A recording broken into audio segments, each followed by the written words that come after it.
6வது வசனத்தினுடைய விளக்கமாக தயமம் பற்றிய செய்தி. இன்று காலையில் 5வது அத்தியாயத்திலிருந்து 92வது வசனத்திலிருந்து 102 வசனங்கள் வரை ஓதி காட்டப்பட்டன. இது எதற்காக சொல்லுகிறேன் என்று சொன்னால், இது சொல்லப்பட்ட விஷயங்கள் ஒரு தடவை கேட்கும் பொழுது மனதில் பதியாது.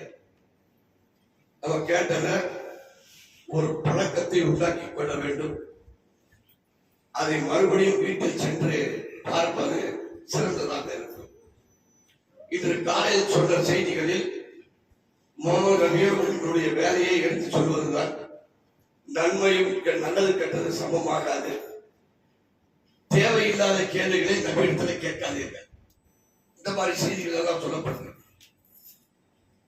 இது ஒரு ஆர்வத்துக்காக சொன்ன செய்தி. தலைப்பு அதுவல்ல. குர்ஆன் வசனங்களும் உலக நிகழ்வுகள் என்ற தலைப்பில் சில விஷயங்களை நாம் பார்க்க இருக்கின்றோம். உலகத்திலே நிறைய நல்ல நிகழ்வுகளும் நடக்கின்றன, கெட்ட நிகழ்வுகளும் நடக்கின்றன. குறிப்பாக இனத்தை அழிப்பதற்கு உண்டான காரியங்களை மிக செம்மையாக எல்லாரும் செய்யக்கூடிய காட்சியை பார்க்கின்றோம். குறிப்பாக இந்தியாவில், குறிப்பாக தமிழ்நாட்டில் அப்பேற்பட்ட ஒரு 2 நிகழ்வுகள் தமிழ்நாட்டில் நடந்திருக்கின்றன. அந்த நிகழ்வுகள் மூலமாக நாம் பெற வேண்டிய படிப்பனை என்ன, அந்த படிப்பனை இந்த நிகழ்வு பற்றி குர்ஆன் சொல்வது என்ன என்ற தலைப்பில் பார்க்க இருக்கின்றோம். நபிகள் நாயகம் ஸல்லல்லாஹு அலைஹி வஸல்லம் அவர்கள் சொல்கிறார், ஆதமுடைய மகன் வளர வளர 2 ஆசைகள் சேர்ந்து வளர்கின்றன. 2 ஆசைகள் சேர்ந்து வளர்கின்றன. ஒன்று, நீண்ட நாள் வாழ வேண்டும் என்ற ஆசை இருக்கா இல்லையா? நிதர்சனமான உண்மை. இதுவும் நிகழ்வுதான். ஆனா ஒரு சில வினாடிகள் பேஸ்புக்ல பார்த்திருக்கிறோம். இஸ்ரேல் கெஞ்சலாம், ஈரான் ஸ்டாப் தி வார். ஏன்? உயிர் ஆசை, வாழ வேண்டும் என்ற ஆசை. பாகிஸ்தான் சப்போர்ட் பண்ணுங்க, ஈரானை நிறுத்த சொல்லுங்க. கெஞ்சினாங்களா இல்லையா? அதே காசா மக்கள் கெஞ்சினாங்களா? இஸ்ரேல் ஸ்டாப் தி வார் சொன்னாங்களா? ஹஸ்புனல்லாஹ் வ நிஅமல் வக்கீல். இதுதான் முழக்கமாக இருக்கு. சின்ன குழந்தைகள் முதல் கொண்டு இந்த வசனத்தை தான் உச்சரித்தார்கள்.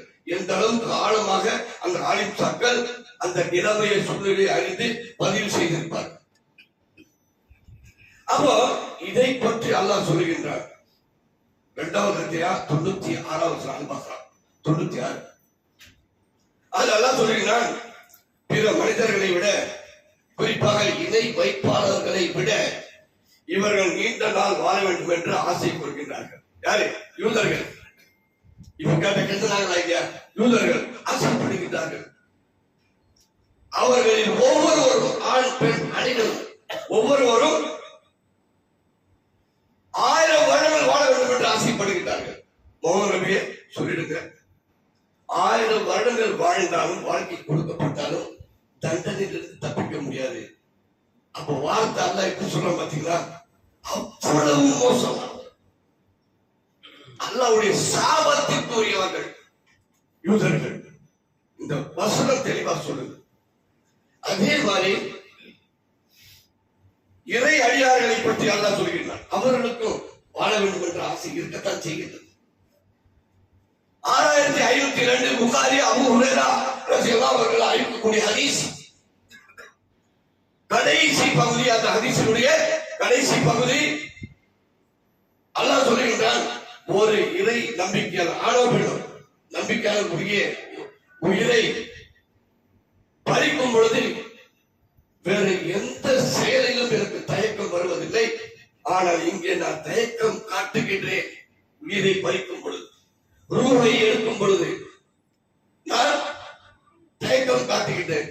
காரணம் என்ன தெரியுமா? அல்லாஹ்வே சொல்றான், அல்லாஹ்வை இறை நம்பிக்கையானதை பற்றி அல்லாஹ் சொல்கின்றான். காரணம், அவன் மரணத்தை வெறுக்கின்றான்.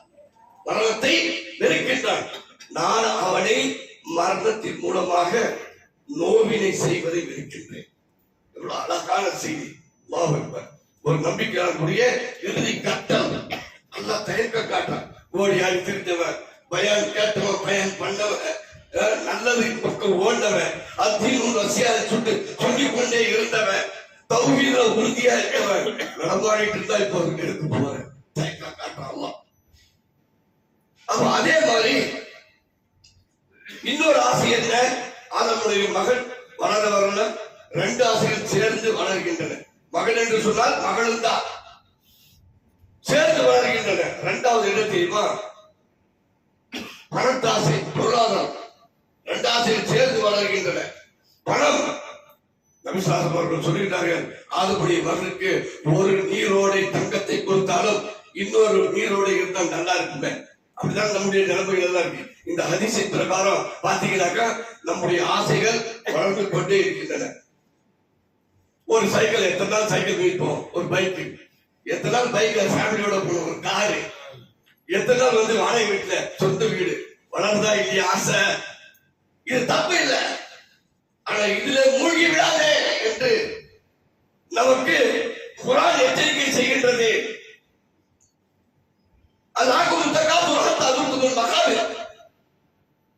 ஒருவருக்கு ஒருவர் போட்டி போட்டுக்கொண்டு நீங்கள் இந்த பணத்தை சேர்க்கின்றீர்களே, எது வரைக்கும் தெரியுமா? ஹத்தா துர்துமுல் மகாபிர், கபர்களை சென்று அடைகின்ற வரைக்கும் உங்களுடைய தன்மை பணம்.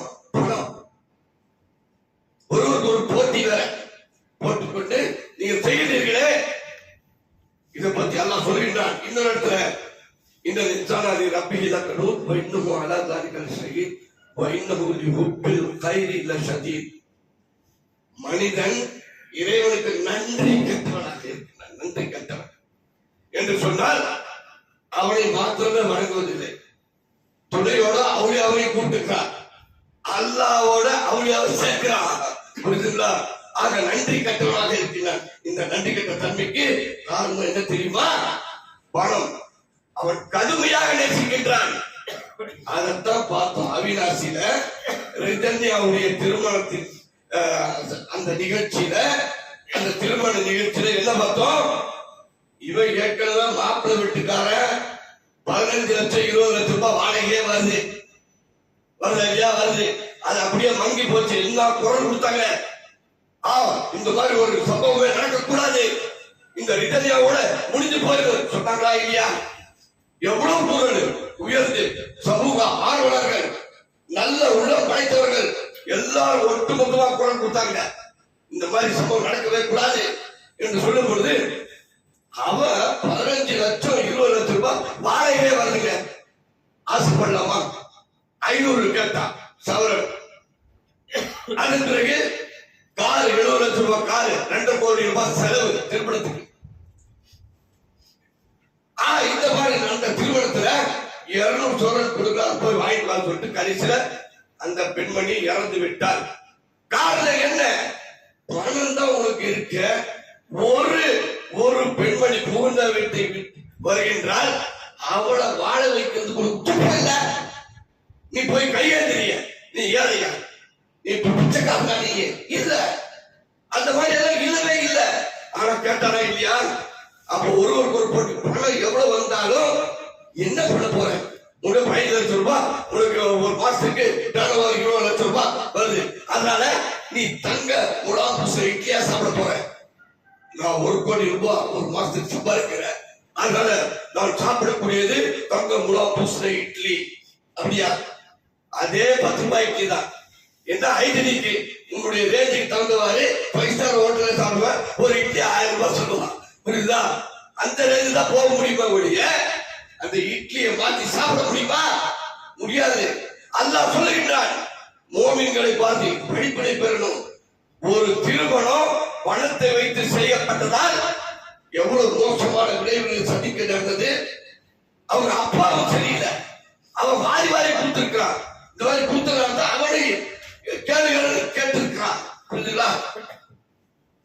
அல்லாஹ் சொல்லிட 43வது அத்தியாயம் நோட் பண்ணிடுங்க. இந்த வசனத்தை மட்டும் 43வது அத்தியாயம் 35வது வசனம். மனிதர்கள் அனைவரும் ஒரே ஜமாத்தாக ஒரே சமுதாயமாக ஆகி விடுவார்கள் என்று இல்லாவிட்டால் என்ன அர்த்தம்? ஆயிடுவாங்க என்று இல்லாவிட்டால் நான் என்னை மறுக்கக்கூடிய காபிர்களுக்கு அவர்கள் ஏறி செல்லக்கூடிய படிக்கட்டுகள், அவர்களுடைய வீடுகள், அவர்களுடைய கட்டில்கள், வாசப்படிகள் எல்லாம் தங்கத்தினாலே வெளியினால் குளிப்பாட்டி இருப்பேன். அல்லாஹ் சொல்லுங்க. இது மட்டும் ஒரு பூமி பார்த்தோம். 5 வேலை தொழுகிறோம், லாட்டரி அடிக்கிறோம், முடியா தொழுவிய முடியா நோம்ப நீ வேற இப்படி மாறிடுவாங்க என்று இல்லாவிட்டால் அல்லாஹ் எப்படி வர்றான் பாத்தீங்களா? குழந்தைக்கு சொல்லிக் கொடுக்குற மாதிரி அந்த வசனத்தை சொல்லுங்க. தமிழ்லயாவது பார்க்கணும். அந்த வசனங்கள் எல்லாம் நமக்கு திடீர்னு வராது. இந்த சம்பவங்கள்ல இந்த வசனங்கள் எல்லாம் நம்ம கொண்டு வரணும். ஆக அல்லாஹ் இந்த வசனத்துல சொல்லக்கூடியது தங்க தட்டில குளிப்பாட்டி இருப்போம். இது மதம் துனியா. இது இந்த உலக அற்ப இன்பங்கள். யார் அற்ப இன்பங்கள்? உங்களுக்கு மறுமைதான் அல்லாஹ்விடத்தில் இருக்கக்கூடிய மறுமை இறைச்சமுடையோருக்கு சிறந்தது என்று சொல்லுகின்றார். நபிசாசம் அவர்களை பார்ப்பதற்காக உமர் அவர்கள் வருகின்றார்கள். அழுகுறாங்க, அழுகுறாங்க. ஏன் அழுகுறீங்க? உமரே, நாயகமே, உங்க முதுகுல பாயினுடைய அச்சு, ஈச்ச பாயினுடைய அச்சு, தலகாணி ஈச்சல் கார்களால் நிரப்பப்பட்டு ஒரு லெதர் துண்டு சுத்தி வச்சிருக்கீங்க. அதான் தலகாணி. நமக்கு எம்பெப்படி தலகாணி எல்லாம் தேவைப்படுது இல்லையா? ஆனா நபிசுல்லாஹுடைய வாழ்க்கை அச்சு விழுந்திருக்கு. நாயகமே, அந்த கிஸ்ரா மன்னர் எங்க, சீசர் மன்னர் எங்க? அவங்க எல்லாம் நல்லா குளிப்பாட்டி இருக்க செல்வத்துல அவங்க உட்காரக்கூடிய அமரக்கூடிய அரண்மனை எவ்வளவு பெருசு, சிம்மாசனம் எவ்வளவு அழகானது, அவர்களுடைய கம்பீரம், அவர்களுடைய நடைமுறை பாவனை. நாயகமே, என்ன உங்களை இப்படி அழுகுறீங்க? இதெல்லாம் இன்மையில அவர்களுக்கும் மறுமையில நமக்கும் அல்லாஹ் வச்சிருக்கிறான் என்று சொன்னாங்களா இல்லையா? அதைத்தான் அல்லாஹ் இந்த வசனத்தின் மூலம் பின்னாடி ஓடாத, பணத்தின் பின்னாடி ஓடாத, அந்த பணத்தை மையமாக வைத்து அந்த திருமணம் நடைபெற்று இருக்கின்றது. அதனால அந்த விளைவு என்ன? சொல்மா வாழ்ந்தாங்களா? இவ்வளவு வாரி வாரி கொடுத்திய இவன் மகள் நல்லா இருக்கணும், அந்த நோக்கம் தானே நல்லா. ஆனால் மக்கள் குரல் கொடுத்தாங்க.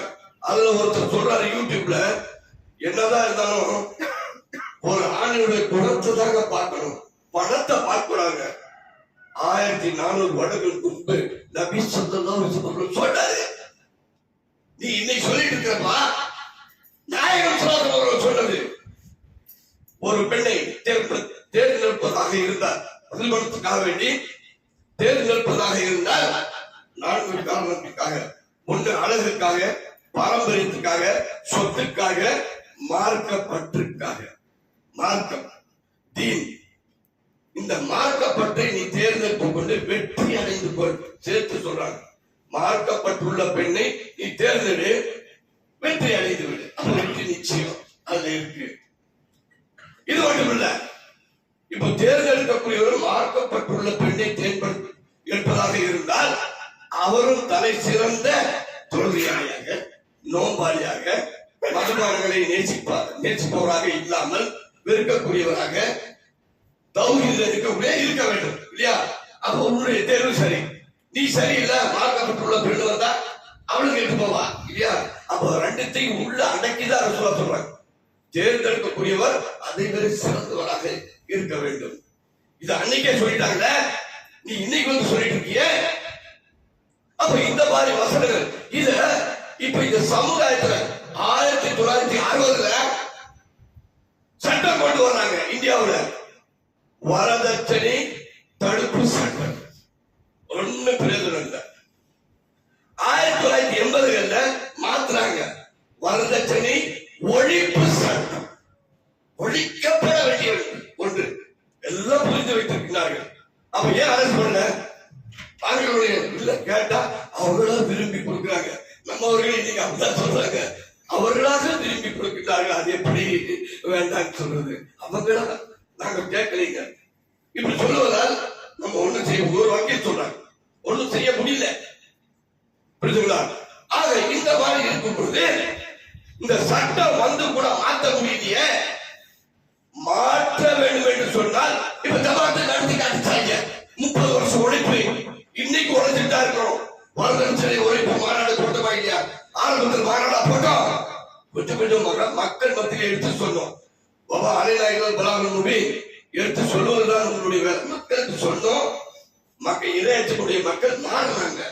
புரிஞ்சுங்களா? திருப்பி கொடுத்தாங்க, வரதட்சணை வாங்கினவங்க திருப்பி கொடுத்தாங்க. இதெல்லாம் செஞ்சோமா இல்லையா? ஏன் இஸ்லாம் தடுக்குது? வரதட்சணை ஒரு வன்கொடுமை தடுக்குது. அங்க தடுக்கிறதுக்கு யாரு இருக்கா? இந்த பூனைக்கு மணி கட்டுறது யாரு? யாருமே இல்லங்க. மாதா சங்கங்கள் இருக்கு, கம்யூனிஸ்டுகள் இருக்காங்க. இவங்க எல்லாம் வந்து சமூக ஆர்வலர் இருந்தாலே ஏன் திட்டங்கள் போட முடியல? உட்காருங்க, இந்த மாதிரி பேச நடந்திருக்கு, இதை நடக்கூடாது. ஆனா என்ன செய்யணும்? நடந்துச்சா? ஒண்ணு நோய்டாவோட எரிச்சாங்களா இல்லையா வரதட்சணைக்காக? இப்போ 15 நாள் முன்னாடி கர்நாடகாவில் மைசூர் இது பெங்களூர்ல ஒரு தூக்கு தொங்கிட்டாளா இல்லையா? எல்லாம் வரதட்சணை கொடுத்து நடந்துச்சா இல்லையா? ரிட்டர்னியாவுக்கு அப்புறம் நடக்க கூடாது சொல்றது புரியாச்சா? அப்ப திட்டங்கள் இல்ல. அல்லாஹ் சொல்லுகின்றார், இன்னல்லாஹ் லா யுகையிரு மா பிகௌமின் ஹத்தா யுகையிரு மா பிஅன்ஃபுசிஹிம். 13வது அத்தியாயத்துல 11வது வசனம் நடுவுல அந்த பகுதி இருக்கு. இந்த சமூகத்தில் உள்ளதை, சமுதாயத்தில் உள்ளதை அவர்கள் தங்களை தாங்களே மாற்றிக்கொள்ளாத வரை அல்லாஹ்வும் மாற்ற மாட்டார். என்ன அர்த்தம்? என்ன புரியுது இந்த வசனத்திலிருந்து? அந்த சமூகத்தில் உள்ளதை மாற்ற வேண்டும் என்று சொன்னால் என்ன அர்த்தம்? சமூக கொடுமைகள் அர்த்தம். நல்லதை யாராவது மாற்ற சொல்லுவார்களா? சொல்ல மாட்டாங்க. அப்ப அல்லாஹ் சொல்கிறார், உள்ளதை மாற்றாதவரை, அப்ப சமூக கொடுமைகளை அவர்கள் மாற்றாதவரை அல்லாஹ்வும் அவர்களை மாற்ற மாட்டான். சொல்றா புரியல? இந்த வசனம் புரியல. 2வது அத்தியாயம் 38வது வசனம், குல்வாஹிது மின்ஹா ஜமியா ஃபைமா யாஜலுக்கும் மின்னி ஹுதன் ஃபமன் தபி ஹுதாயா லா கௌஃபுன் அலைஹிம் வலா ஹும் யஹ்சனூன். அழகான வசனம். அனைவரும் இறங்கி விடுங்க. யாரு? ஆதம் அலைஹிஸ்ஸலாம், ஹவ்வா அலைஹிஸ்ஸலாம், ஷைத்தான், அனைவரும் இறங்கி விடுங்க. குல்வாஹிது மின்ஹா ஜமியா ஃபைமா யாஜலுக்கும் மின்னி ஹுதன்.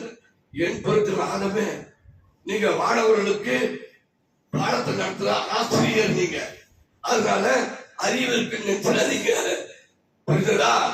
பைமா யாத்தி அன்னுக்கும் மின்னி உதன், என் புறத்திலிருந்து உங்களுக்கு அட்வைஸ் வந்துட்டே இருக்கும், வங்கி வந்துட்டே இருக்கும். பைமா யாத்தி அன்னுக்கும் மின்னி உதன் பமந்தபிய உதாயா பலா கோப்புனாரையும் பலாவும் மேற்கணும். யார் இந்த நேரான வழி நடக்கின்றார்களோ அவர்களுக்கு அச்சமும் கிடையாது, அவர்கள் கவலையும் பட மாட்டார்கள். அப்போ நேரான வழி இருந்தால் அச்சமும் இல்லை, கவலையும் இல்லை. நீங்க கவலை வந்துச்சா, அச்சம் வந்துச்சா? பணத்தை மையமாக வைத்து செய்த திருமணங்கள்ல நினைக்கிறதே இல்லை. நிதர்சனமான உண்மைதான். அவங்க வேட்கை அந்த மாதிரி இருக்கு. வாங்கிட்டு வாங்க பயிலி ஜட்கி தேகோ பாய் துமாரை பெருமை தேக்கணும். அதை என்னத்துக்கு அர்த்தம்? திருமணம் பண்ணி கொடுத்துட்டோம், முதல் டெலிவரி பெண் வீட்டில் தான் பார்க்கணும். இப்படி ஆரம்பிச்சு உள்ள வந்து ஒரு 20 பேர் வருவாங்க, நீங்க சாப்பாடு போடணும். 50 பேர் வருவாங்க, சாப்பாடு. அதுக்கப்புறம் வளைகாப்பு எல்லாத்தையும் காப்பிட்டு உள்ள கொண்டு வந்து நாசமாயிருச்சு. அப்போ அல்லாஹ் சொல்லுவது மறந்து போச்சு. நேரான வழி இருந்தா கவலையும் கிடையாது, அச்சமும் கிடையாது. அப்போ ஆதவனை சொல்லிட்டு அட்வைஸ். அப்போ சமுதாயத்தை மாற்ற வேண்டும் என்று சொன்னால் நம்ம நேரான வழி, அல்லாஹ்வுடைய வழி எது, நபி மூலமாக காட்டப்பட்ட வழி எது என்று நம்ம அந்த வழியை தேர்ந்தெடுத்தார். எளிய திருமணங்களை ஆதரித்தார். அந்த எளிய திருமணம் இதாங்க மேட்ரே இதான். நம்ம வந்து பிறருக்காக இருக்கக்கூடாது, பிறருக்காக அந்த திருமணத்துக்கு போகாம ஸ்டடியா நிற்கும். எளிமையான திருமணம் அது இல்லை, நான் வரல, முடிஞ்சு போச்சு. இதோ போயிட்டு என்ன நினைப்பாங்களோ அது இதெல்லாம் வந்து சும்மா தன்னுடைய இதயத்துக்கு ஒரு ஆறுதல் கொடுக்கக்கூடிய ஒரு மொழிகள் தலைவலிய, மற்றபடி ஒண்ணு இல்லை. ஆக இந்த மாதிரி அல்லாஹ் நடவடிக்கையின் மூலமாக நம்மை வந்து திருத்த சொல்கின்றான். இது என்னமோ ஒரு இடத்துல மற்ற மதத்துல நடந்த மாதிரி தெரியுது இல்லையா? ஆனால் சரியாக ஒரு வருஷத்துக்கு முன்பு சஹானா என்ற பெண்மணி கேரளாவில் இதே வரதட்சணை கொடுமை வர்றதுக்கு முன்னாடியே இறந்து விட்டார். 2 பேரும் காதலர்கள். பாருங்க எப்படி எல்லாம் போகுது. ரசூலுல்லாஹ் ஸல்லல்லாஹு நடைமுறையை விட்டு விட்டார்கள். இருவரும் காதலர்கள், இருவரும் செகண்ட் MBBS ஒரே காலேஜ்ல படிக்கிறாங்க. கல்யாணம் வரைக்கும் போயிடுச்சு, திருமணம் வரைக்கும் போய்விட்ட செய்தி. ஏற்பாடுகள் நடக்கின்றன. அந்த நேரத்துல மாப்பிள்ளை வீட்டார் இல்ல 50 சவரன், நீங்க 150 சவரன் வேணும், நீங்க 50 ஏக்கர் சொன்னீங்க, 100 ஏக்கர் வேணும், இந்த கார் தேவையில்லை, இது 38 லட்சம் தான், இதோட சிறந்த கார் அதுதான் வேணும், இப்படி எல்லாம் அடம் பிடிக்கும் பொழுது பெண் வீட்டார், அப்பா இறந்து என்னுடைய கணவர் இருந்து 2 வருஷம் ஆச்சு, என்னால முடிஞ்சது செய்யல, எவ்வளவு கேச்சு பார்க்கலாம் முடியல. கடைசியில் என்னாச்சு, திருமணம் ரத்தாகி விட்டது. அதனால அவள் தற்கொலை செய்து கொண்டார். அவளுக்கு இஸ்லாம் தெரியல, தற்கொலை செய்து கொண்டார். ஒரு மாணவி, MBBS படிக்கிற மாணவி இவ்வளவு கோழையா இறந்து விட்டார், அது வேற. ஆனா இருக்கக்கூடிய மாணவிகளுக்கு சொல்லுமா வேண்டாமா, இவ்வளவு கோழையா இருப்ப, எதிர்த்து போராட முடியாது. அப்ப இந்த மாதிரி இருக்கும்போது இந்த கணவன் நீதான் நேசிச்ச, காதலிச்ச, அம்மாவை கேட்ட காதலிச்ச, அப்பாவை கேட்ட காதலிச்ச, காதலிக்கும் போது அவ்வளவுதான், அவ என்னதான் 2 பேரும் உயிரோடு இருக்க மாட்டோம், என்னென்ன டைலாக் பேசுறேன். ஆனா திருமணம் என்று வந்துவிட்டால் எங்க அப்பா அம்மாவுடைய ஆசை என்று வழிக்கு வெளியின்றாய். இதா இஸ்லாம் கற்றுக் கொடுத்துச்சு. இந்த சம்பவத்துக்கு நேரடியான ஒரு சாட்சியாக 2வது அத்தியாயம் 237வது வசனம் அல்-பக்ரா இந்த சம்பவத்துக்கு உதாரணமாக இருக்கின்றது. இந்த மாதிரி எல்லாம் நம்ம பார்க்கணும். ஒரு குர்ஆனை திறந்து பார்க்கும்போது இந்த சம்பவத்துக்கு ஏற்ற ஒரு வசனம் அல்லாஹ் சொல்கிறார். நீங்க திருமணம் பேசி முடிச்சிட்டு அந்த பெண்ணை தீண்டுவதற்கு முன்னால், அல்லாஹ் எப்படி சொல்றான், அல்லாஹ் அக்பர், தீண்டுவதற்கு முன்னால் நீங்கள் தலாக் கொடுத்தார். என்னங்க அர்த்தம்?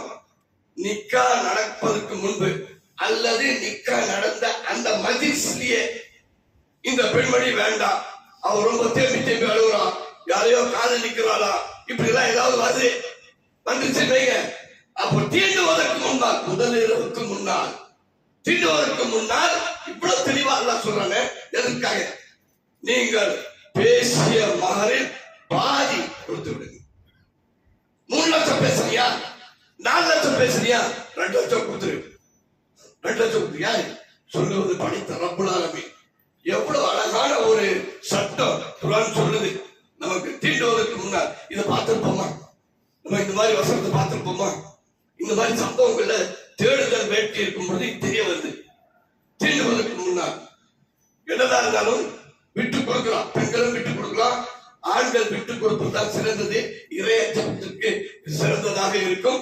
அதனால நீ கொடுத்துறதுதான் நல்லது. அது ரிஜாலு கபாவுன அல நிசா, 4வது 34வது வசனம். அது ரிஜாலு கபாவுன அல நிசா, பெண்களை ஆண்கள் நிர்வகிக்கக்கூடியவர்கள்.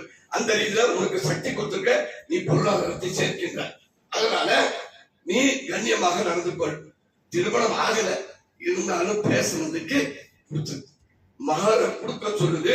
நீ மகர் 10 சொல்லி கேட்கிறிய.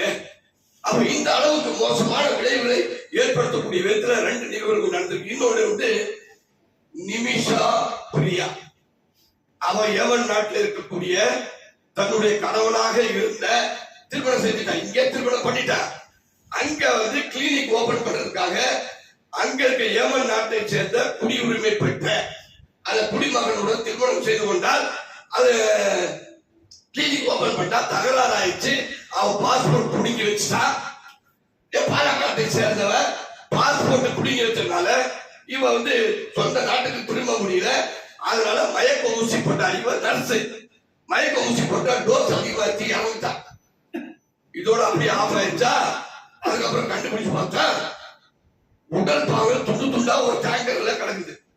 எப்படி உலுக்கி கேட்டா நான் தான் கொலை பண்ணேன், நான் தான் கொலை பண்ணேன்னு சொல்லிட்டான். அதனால ஜூன் 16ஆம் தேதி தூக்கு தண்டனை உறுதியாயிடுச்சு. அந்த பெண்மணிக்கு உறுதியாயிடுச்சு. 15ஆம் தேதி கேரளாவில இருந்து ஒரு ஆலிம்சா பேசுறாரு, அதனால கொஞ்சம் தள்ளி போடுறாங்க. ஈட்டு தொகை வாங்கிட்டு விட்டுலாங்கிற மாதிரி தள்ளி போடுறாங்க.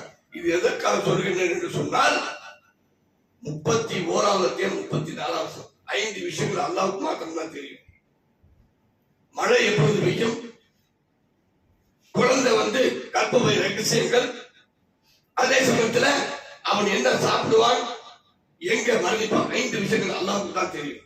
நபி ஸல்லல்லாஹு அலைஹி வஸல்லம் சொன்னது அது வசனத்தின் மூலமாக நமக்கு அல்லாஹ் சொல்லி காட்டுகிறார். அதனால இவனுடைய மரணம் ஜூன் 16 முடிவாயிடுச்சு. ஆனா அல்லாஹ் தள்ளி போடுறான். அல்லாஹ்வுக்கு தான் தெரியும். இந்த வரைக்கும் தூக்கு தண்டனை கொடுக்கல, மன்னிக்கவும் இல்லை, அப்படியே பெட்டிகளை நிக்குது. எவ்வளவோ முயற்சி பண்றாங்க, ஆனா ஒண்ணுமே மாறுதல் வரல. எதுக்காக சொல்றேன், இந்த வசனத்துடைய உயிரோட்டம் தான் இது. 16ஆம் தேதி இறக்க வேண்டியவ வாழ்ந்துட்டு இருக்கா. அதே மாதிரி வலக்கும் பில் கிஸாஸி ஹயாத்துன் யா உலில் அல்பாபி லஅல்லகும் தத்தகூன் 2வது அத்தியாயம் 179வது வசனம். அதுல தான் அந்த சகோதரனை இழந்த அந்த குடும்பத்தார், யாரை இவர் கொலை பண்ணாலோ அந்த குடும்பத்தார் ஒத்த கால நிக்கிறாங்க. ஏமன் நாடு ஒண்ணு சேது, இந்தியா நாடு ஒண்ணு சேது, உலக நாடுகள் ஒண்ணு சேது, நாங்க மன்னிச்சாதான் உண்டு. அல்லாஹ் அப்படித்தான் சொல்றான். பழிக்கு பழி வாங்குவதில் உங்களுக்கு வாழ்க்கை உண்டு அல்லாஹ் சொல்லியிருக்கிறான். எங்களுக்கு பழி எங்க மகனை கொண்டுட்டான், அதனால உயிரடி ஏமன் அரசாங்கத்துக்கு ஒரு பிரஷர். ஆக இந்த மாதிரி வசனங்கள் உயிரோட்ட எதுக்காக சொல்ல வரேன்னாக்கா, இன்னைக்கு கூட மாற்ற முடியல, நடைமுறையில அல்லாஹ் சொன்ன சட்டங்கள் தான் செல்லுபடியாகக்கூடிய நிலையில இருக்கின்றன. இந்த நிமிஷா பிரியாவுடைய வாழ்க்கையிலே இந்த 2 வசனங்கள் நமக்கு எடுத்துக்காட்டாக விளங்குகின்றன. இந்த மாதிரி பழிக்கு பழி வாங்கினால் அடுத்தவங்க கொலை செய்யறதுக்கு பயப்படுவான், புரியுதா? ஆக இந்த மாதிரி அல்லாஹ் இந்த நிகழ்வுகள் மூலமாக நமக்கு சில விஷயங்களை, குறிப்பாக சில வசனங்களை நமக்கு எடுத்துக்காட்டி நமக்கு நேர்வழிப்படுத்துகின்றார். இன்ஷா அல்லாஹ் நம்முடைய மாணவ செல்வங்களை, இளைஞர்களை முன்னுக்கு வாருங்கள். இந்த திருமண விஷயத்தை மட்டும் நீங்க வலிக்கிறாதீங்க. மத்த எல்லா காரியங்களையும் செல்போன் ஏங்க நோண்டிட்டே இருக்க அப்படிதான் அப்படிங்கிறான், அப்படிதான் ஏன் சும்மா திட்டுற அப்படிங்கிறா. எல்லாத்திலையும் எதிர்த்து குரல் கொடுக்கிற பெற்றோர்களை எதிர்த்து குரல் கொடுக்கின்றாய். ஆனா இந்த விஷயத்தில் நீ வலிக்கி விடுகின்றாய். சகோதரனே, இளைஞனே, இளைஞிய, நீங்கள் கேட்க தயாராக இருங்கள். ஆக ஒரு மிகப்பெரிய மாறுதல் வரும். அந்த கூட்டத்துக்கு மாறுதல் செய்யக்கூடிய அளவுக்கு மாதர் சங்கங்களோ ஒரு திட்டங்களை தீட்டி மக்களை நேர்வழிப்படுத்தவோ முடியாத சூழ்நிலையில அவர்கள் இருக்கின்றார்கள். ஆகவே சகோதரர்களே, நாம் தான் இதை மக்கள் மத்தியில கொண்டு சென்று ஒரு பெரும் மாற்றத்தை கொண்டு வர வேண்டும். வாகிர்தாவனா அல்ஹம்துலில்லாஹ்.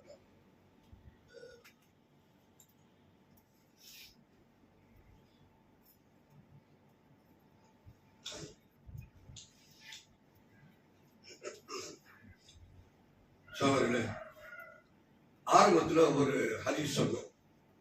என்ன ஹதீஸ் என்று சொன்னால், மனிதன் வளர வளர ஆதமுடைய மகன் 2 சேர்ந்து வளருதுன்னு சொன்னோம் இல்லையா?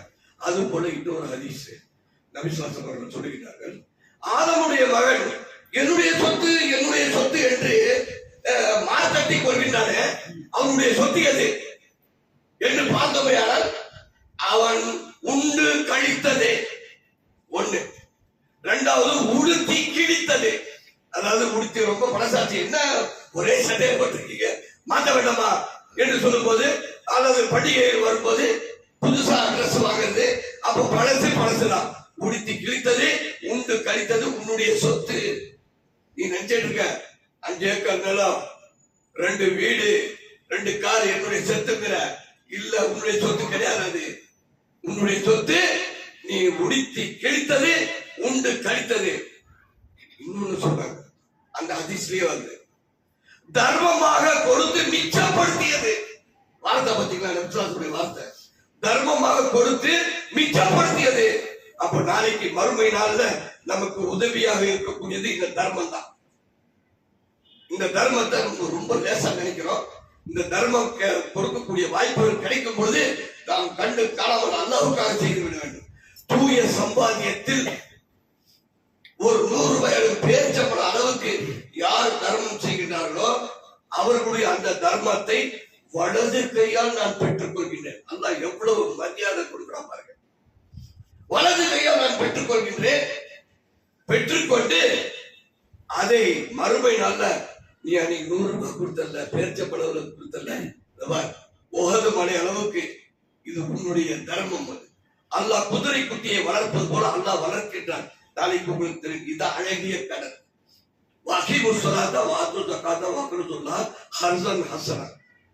தொழுங்கள், ஜகாத் கொடுங்கள், நீங்கள் அழகிய கடன் அல்லாஹ் கொடுங்க. அல்லாஹ் கடனாளி, கடன் நம்ம கிட்ட இருந்து பெறுவானா? அல்லாஹ் சமத் பெறுவானா? இல்ல, அவனுக்கு எந்த தேவையும் இல்லை. அப்போ இந்த மாதிரி சொல்லப்பட்டது எதற்காக? அழகிய கடன். நீ 100 ரூபாய் கொடுத்ததாக்கா நான் 1,00,000 ரூபாய், கோடி ரூபாய் கொடுப்பேன். வட்டிக்காரங்க அந்த மாதிரி தருவானா? இல்ல, அவங்ககிட்ட பிடிங்கி வந்து சாவடிச்சிருவான்.